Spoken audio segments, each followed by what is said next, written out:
Afinal, alongar antes? Tá, vamos lá, eu tenho que parar de rir, tem que ser assim, na pressão. Peraí. Vai.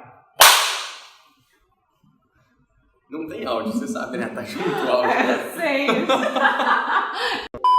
Afinal, devo alongar antes ou depois do treino?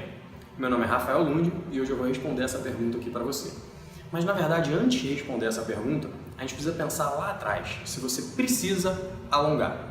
Se você concorda com isso, se você tem alguma dúvida sobre esse tema, curte esse vídeo, comenta aqui embaixo e eu vou ter um maior prazer em poder continuar falando um pouco sobre esses temas aqui. Então vamos lá, a pergunta é, antes de dizer se a gente precisa alongar antes ou depois do treino, a gente precisa entender se a gente precisa alongar. Esse é o aspecto principal, pelo menos para mim. Então eu normalmente faço uma avaliação para entender se o movimento da pessoa que a gente vai treinar naquele dia, por exemplo, um agachamento, um deadlift, se ele vai sofrer influência da falta de alongamento ou não. O que eu quero dizer com isso, né? Por exemplo, para você executar bem um movimento de deadlift, você precisa ter uma boa mobilidade da cadeia posterior, por mais que a gente esteja trabalhando força dessa cadeia. Num agachamento, você precisa de mobilidade do tornozelo, do quadril. Então, se você apresentar, né, alguma forma de encurtamento, ou alguma forma de padrão de movimento ruim por falta de mobilidade, aí sim, você precisa alongar.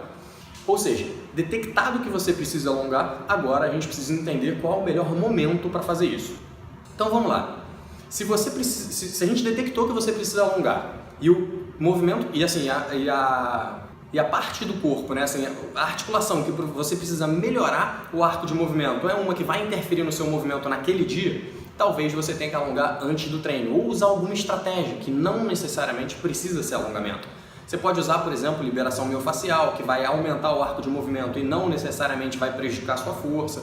Você pode usar alguma forma de músculo-energia, PNF, ou seja, existem várias formas, um alongamento dinâmico, existem várias formas de aumentar o arco de movimento e que não vão prejudicar a força. Como assim prejudicar a força, Rafa? Realmente eu nem tinha falado sobre isso, mas uma coisa que é muito comum, que é muito relatada, né, pela maior parte das pessoas que fala para não alongar antes, é porque fazer um alongamento antes do exercício principal pode prejudicar a sua força. E realmente pode, a gente já sabe disso. Deve prejudicar em torno de 5 a 7%. Aí eu faço uma outra pergunta, né? Para uma pessoa normal, prejudicar 5 a 7% seria ruim, né? Seria realmente ruim?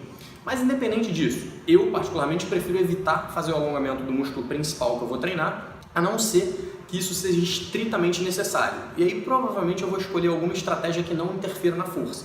No entanto, outras opções que eu posso fazer.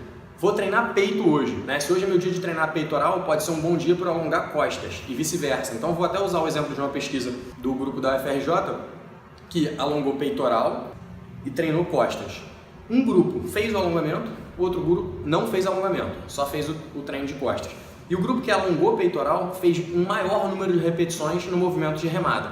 O que isso mostra, né? Que você liberar o peitoral pode ajudar na força, pelo menos, da musculatura antagonista, e ao mesmo tempo você ajudando na força da musculatura antagonista, a longo prazo isso pode ajudar na hipertrofia também, por causa do volume maior. Um outro aspecto importante, né?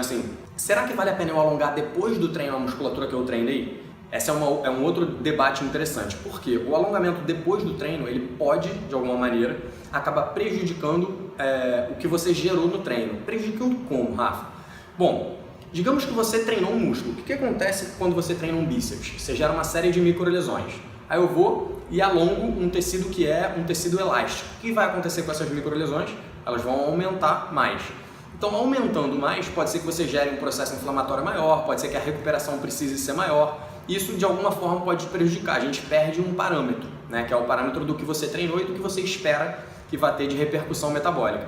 Então, de maneira geral, você alongar a musculatura que você treinou naquele dia, mas alongar mesmo, né? Porque assim, o que seria alongar o alongamento estático? É você fazer 3 a 4 séries de 20 a 30 segundos de um alongamento para uma determinada posição. Então eu vou alongar meu peitoral, sei lá, coloquei meu peitoral, meu bíceps, né, esse movimento aqui. Coloquei para alongar dessa forma aqui, fiquei lá alongando 30 segundos, descanso 30 segundos, alongo mais 30 segundos, descanso 30 segundos. Isso com certeza vai prejudicar a sua força e provavelmente pode acabar aumentando a quantidade de microlesões dessa musculatura envolvida. Mas a verdade é que ninguém na vida real treina assim. Você precisa treinar alongamento, o que você faz? Você faz no máximo uma sériezinha de 15, 20 segundos, quando muito, e já vai fazer o que você tem que fazer. Então assim, eu gosto sempre de chamar atenção a esses detalhes, né? Na prática, ninguém faz tanto alongamento quanto a gente usa nos estudos, que vão mostrar prejuízo. Na prática, ninguém vai precisar desses 5 a 7% que você perdeu quando vai treinar, a não sei que você seja um atleta de ponta que vai correr 100 metros rasos, que aí 5 a 7% pode determinar se o cara vai ganhar uma prova ou se o cara vai ficar em segundo ou terceiro lugar, ou até mais do que isso. Então, entender todas essas características faz toda a diferença. Mas vamos tentar colocar algo global, algo geral. O que seria um algo geral? Normalmente eu só treino só faço exercício de alongamento antes do treino propriamente dito, quando eu preciso melhorar o arco de movimento articular de alguma articulação para usar no movimento dentro do treino. Senão eu não faço. Só que existem alguns alunos meus, por exemplo, que realmente têm um comprometimento de mobilidade, né? Então eu tenho um aluno aqui que ele é muito ruim de flexibilidade em quase tudo. E o que eu faço com ele? Eu, dependendo da situação, alongo antes, e aí treino o músculo antagonista, ou simplesmente alongo depois aquilo que a gente não treinou também. Repara, eu normalmente alongo aquilo que não foi treinado. E quando eu falo alongo, né, entendam a minha forma de falar alongamento como alguma estratégia para melhorar o arco de movimento. Porque não é comum eu usar o alongamento estático. Normalmente eu uso alguma forma de força associada, eu uso alguma forma de liberação, né, liberação miofascial e tal. Então é muito comum que eu use uma estratégia estilo PNF, estilo músculo energia, né, onde eu coloco a pessoa numa posição de alongamento, mando ela fazer força contra aquele movimento que eu quero gerar, peço para ela liberar e vou tentando ganhar arco de movimento assim. Em especial, né, esse aluno que está em mente, ele precisa melhorar muito a cadeia posterior dele, chega a prejudicar ele para fazer movimentos normais, tipo deadlift ou até para amarrar o tênis. Então ele precisa treinar isso, eu faço isso com bastante frequência. Mas eu só faço ou após o treino, num dia em que ele não treinou essa cadeia, ou antes do treino, independente, né, assim, do que ele vai treinar, mas de preferência que ele também não treine essa cadeia. Então repara, o alongamento ele entra normalmente no dia que eu não vou treinar. Ou para servir como forma de aliviar uma tensão excessiva numa articulação que eu vou usar no momento do treino. Então, só para ficar mais claro, né, esse aluno que eu acabei de citar, como ele precisa melhorar muito a mobilidade de cadeia posterior dele, é normal que eu alongue posterior todo dia que ele não vai malhar a perna. Então, no dia que ele malha peito, ele alonga cadeia posterior, né, de coxa. No dia que ele malha costas, ele também alonga cadeia posterior, que é algo que é muito importante para ele. E aí, às vezes, né, como ele também tem um pouquinho de falta de mobilidade na região anterior do ombro, é muito comum que no dia de costas eu já comece fazendo alguma mobilização, alguma mobilidade para aumentar o arco de movimento da região peitoral. Então, tudo vai depender do aluno e principalmente se ele precisa ou não treinar. E aí, dependendo de como for essa estratégia que a gente for utilizar, né, dependendo de se ele vai precisar no momento do treino daquele ganho de arco de movimento, eu vou usar uma estratégia, ou se ele não for precisar no momento do treino, eu vou usar só porque eu sei que ele precisa ganhar flexibilidade, precisa ganhar arco de movimento mesmo. Mas Rafa, tudo bem, eu assim, não tenho nenhum grande problema de mobilidade, eu posso alongar antes ou depois do treino? Se você não for fazer nenhum super alongamento, e te faz bem, você se sente bem fazendo, provavelmente não vai te causar nenhum mal, nem antes, nem depois. E aí, a minha sugestão é que você, de repente, faça só realmente pensando num relaxamento, num alívio, porque é comum que isso aconteça.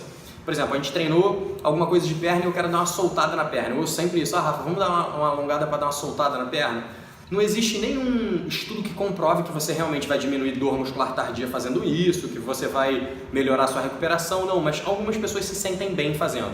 Então eu te digo que se você não vai forçar demais o alongamento, se vai ser uma coisa só para dar uma soltada e te gerar um alívio, mal não vai fazer, pode continuar. Mas também não vai te trazer nenhum benefício adicional. Aí, se você vai querer fazer ou não, vai mais de você. Com os meus alunos, como a gente precisa de eficiência de tempo, eu normalmente opto por não fazer. Para falar a verdade, tem uma aluna minha que ela gosta muito e a gente sempre separa ali uns 4, 5 minutinhos do final da aula para ela fazer algum alongamentozinho, soltar um pouco a musculatura normalmente de perna e tal, para ela se sentir melhor e sair daqui feliz. Porque no fundo, eu quero que o meu aluno saia daqui também satisfeito. Então, por mais que eu sei que isso não vai gerar nenhum benefício adicional, faz bem para ela. E se faz bem para ela, tá ótimo. Assim, ela se sente bem e eu sei que não vai causar nenhum prejuízo. Então, é isso. Se você gostou desse vídeo, curte, compartilha, né, manda para os amigos. Vai mandando suas perguntas por aqui também que eu vou aproveitando para responder. Ativa as notificações do canal e eu espero você na próxima. Um abraço.